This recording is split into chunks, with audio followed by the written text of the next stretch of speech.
tarde a todos. Meu nome é Anderson Cardoso Barbosa Guedes. Eu sou professor de Física da Escola CIEP, Centro Integrado de Ensino Continuado, na cidade de Cruz da Lapa, no interior da Bahia. E hoje vim aqui para poder apresentar o trabalho, como foi o processo da implementação de um laboratório de circuitos elétricos, que veio aí com a ideia de ajudar a compreensão dos conteúdos de física, especificamente na turma do terceiro ano. Porque lá, a parte de eletricidade e magnetismo era administrada no terceiro ano. E aí,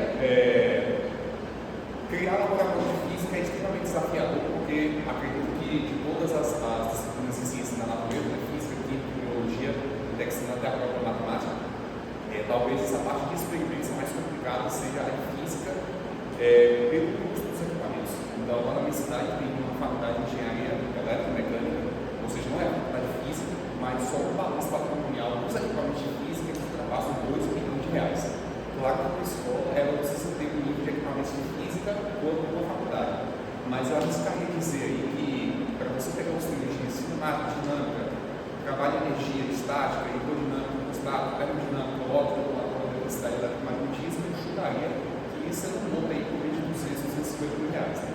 Então, ter aulas práticas de física com equipamentos profissionais, tipo a Assimétrica, que é a que fornece, acho que talvez seja uma das mais conhecidas em fornecimento de equipamentos para o laboratório de física, acho que seria mais ou menos o principal, Mas também porque tem esse custo alto, que vai ficar de braço cruzado. A gente tem que estar buscando ali algumas maneiras, um pouco mais baratas de estar trazendo as aulas práticas para os alunos.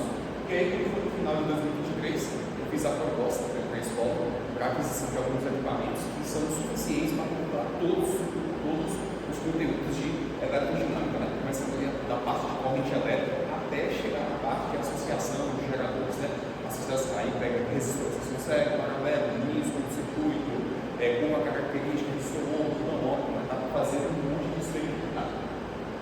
E aí, no meu caso, um dos grandes desafios em 2024, isso era a missão da unidade do inglês, foi elaborar os modelos experimentais, que tinha que dar, no meio da produção, objetivo, materiais, procedimento, pega o que, encaixa onde, liga onde, que aparelho no instrumento médico. Então, isso é extremamente trabalhoso, mas absolutamente todos os modelos experimentais foram construídos obedecendo os códigos da BNCC, então eu coloquei todos eles, todos relacionados com essa parte de experimentos, uso de aparelhos eletrônicos, medidas, despertar o interesse, a investigação que está querendo descobrir algum fenômeno físico. E aí, a tabela dos equipamentos que foram publicados, primeiro a fonte de alimentação dupla, de 2 canais, na verdade 3 canais, mais um canal que é fixo, em 5, 10, 15 volts, os outros dois são variados, de 0 até 30 volts, 2 kits de 600 resistores, com um total de 1.200 resistores, valores variados,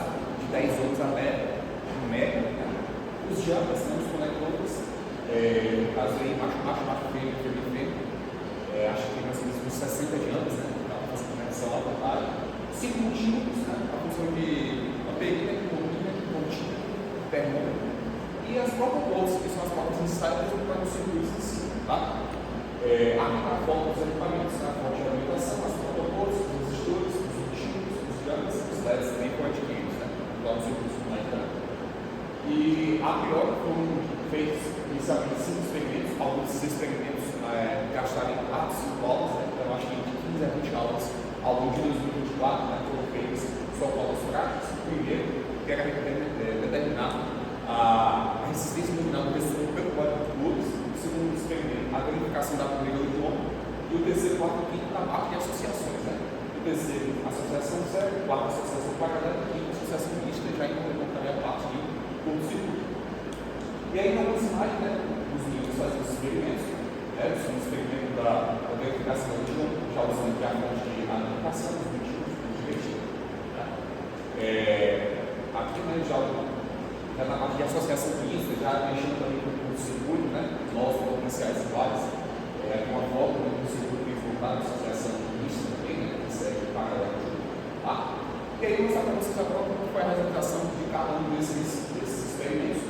O primeiro experimento é a verificação da resistência, o valor nominal, só que pelo código Cruz, era um estudo de 5 faixas, as 3 primeiras faixas é a parte dos códigos, a quarta faixa é o multiplicador, e a quinta faixa é a tolerância, que é 20%. Aqui na tabela deles tinha só 2, não tinha 10, não tinha necessidade de colocar 12, só para mostrar mais ou menos. Aqui é o que eu pedia para leitura nominal do código. Aqui, como ele era de 1%, né, então eu pedi para que eles calculassem o intervalo mínimo e máximo que esse resistor podia ter, e aqui foi pedido mesmo no domínio, no caso do motivo, mas na função de jogo. Né? E eu também pedi para que eles calculassem o erro percentual, né, para mais equipamentos, se esse resistor estava dentro das especificações do fabricante. Né? E aí eles fizeram para 10 alunos. Né? Aí esse aí foi o primeiro experimento. O segundo experimento foi sobre a primeira lei de Ohm, né, que estabelece essa relação entre tensão e corrente, né, que vai dar resistência. E aí eu pedi para que eles medissem, né, a corrente com resistores que estavam submetidos, né, de tensão de 5 até 25 volts, 5, 10, 15, 25. E aí eu comecei com um resistor baixo, de propósito, porque eu sabia que ia queimar. Aí quando eles colocaram na protoboard, né, de 100 ohms, e aí vai mexer mais ou menos ali com 15, 20 volts, aí o pessoal saiu, mas como o senhor está queimando? Eu falei, que bom está queimando, né? Prova que as leis da física estão funcionando, e ele já tinha visto o conteúdo de lei de Joule, né? Então, uma situação cômica, aí gravaram lá, ué, queimou o primeiro resistor, aí saiu uma fumaça lá, meio maior, assim. E aí, ainda nesse experimento, né? Pedi para que eles construíssem uma tabela da tensão que estava sendo fornecida na fonte, dividida pela corrente que eles mediram no período, e eles perceberam que essa razão é de fato por falta da resistência do resistor, que ele já sabia que estava queimando.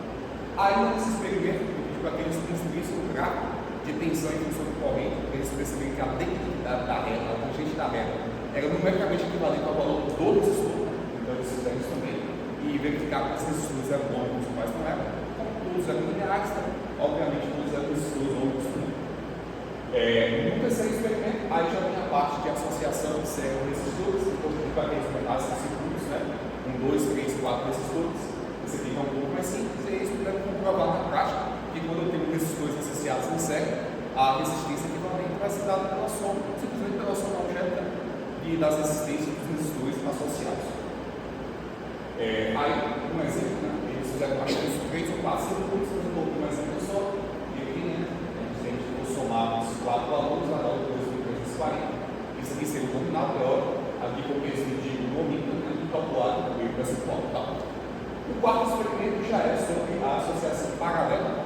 Eu não coloquei essa quantidade de resistores aleatória, fiz de propósito mesmo, porque com de 2 resistores em paralelo, você vai conseguir aplicar aquela relação do produto do som.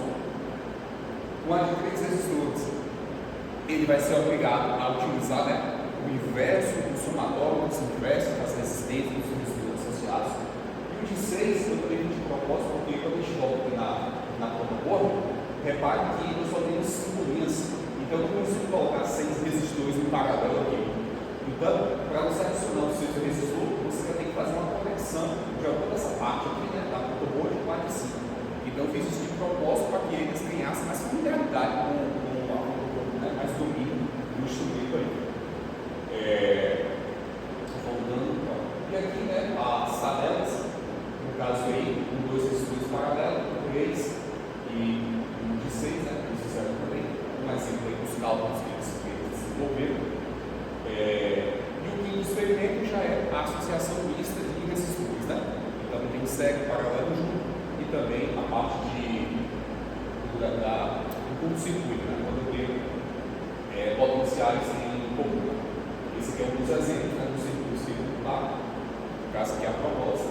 Aqui outro tipo de associação mista, né? Então aqui esses resistores de série, esse também, aí depois que eu resolver isso, vai cair em paralelo, então acaba sendo um circuito com associação de resistores. Né?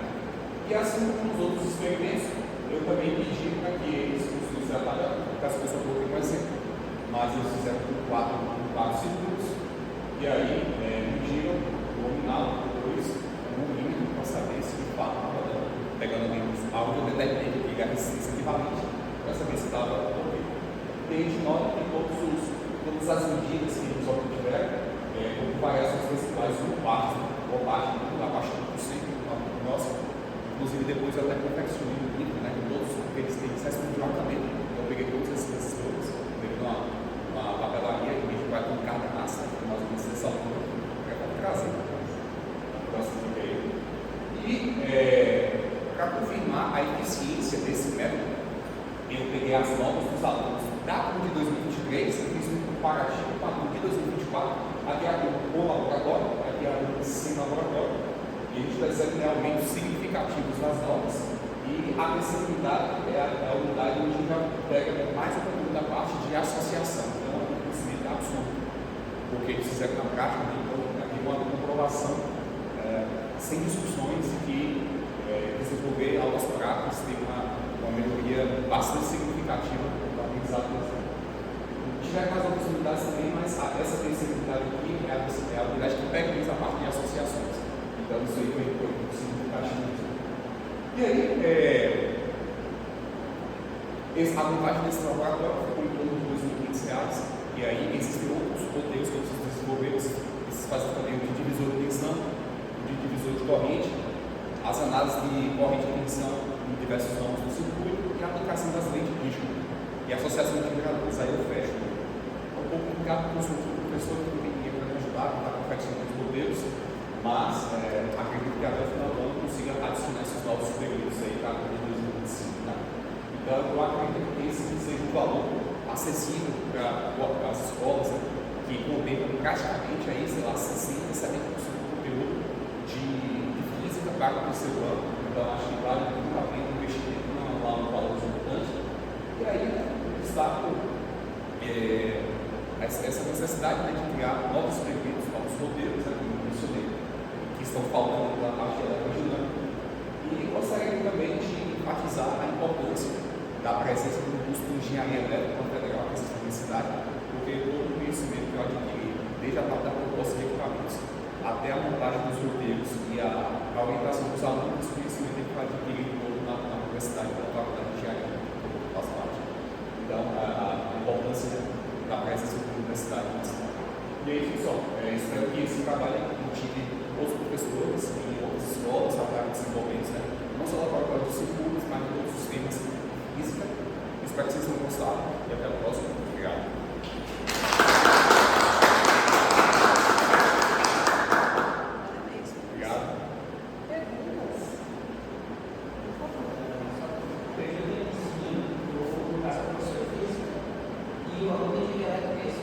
Como é que é? É o professor de física e o aluno de engenharia. Isso. Aí tô lá, passa por 7 semestre. Aí já tinha pedaço de circuitos, né? E aí tinha bagagem suficiente para poder implementar isso. Não sei se tu chegou a perceber alguma coisa durante a tua aplicação da metodologia, mas o impacto disso no aumento do interesse dos alunos pelas áreas de engenharia. Não sei se tu conseguiu avaliar isso. Alguns optaram por fazer curso de engenharia da computação e outro elétrico por outras experiências. Uma disse de medicina queria fazer engenharia elétrica por conta disso está acontecendo. Eu digo isso porque, não sei se ele se reflete com vocês também, mas a busca por alunos na nossa universidade está cada vez menor, está ingressando cada vez menos nas áreas de engenharia. E aí, quando eu vi o termo, o pessoal deve ser uma estratégia para captar novos alunos. E aí, funciona. Tem outras estratégias sendo desenvolvidas lá, pela própria universidade, né, para motivar o pessoal a ter interesse no curso de exatas. Esse aí é um dos, né, no caso do ensino médio, mas o pessoal está começando a se mobilizar para poder resgatar o interesse da adolescência em geral, né, para fazer curso de engenharia. A gente se sente significado, né, porque começa desde já entender tudo o que está acontecendo e o melhor, descobrindo as coisas, né? A gente não precisa contar, só vai mediando ali, conduzindo para essas descobertas. E isso canta, não tem como, né? Define a trilha do caminho de fazer. Muito bom. Mais perguntas? Os materiais que vocês trabalham na bancada, né? Que tem a construção das ruas, né? Que vocês trabalham. Como você faz essa para manusear de forma segura? Porque como é que você vai ter muito empolgado, né? Porque não chega uma coisa assim. Ela é muito isolada pela terrada. Aí, se você vai pegar um choquezinho, você seria leve e você precisa riscar diretamente na técnica dos estudos, porque o máximo que ela alcança é 30 volts. Então,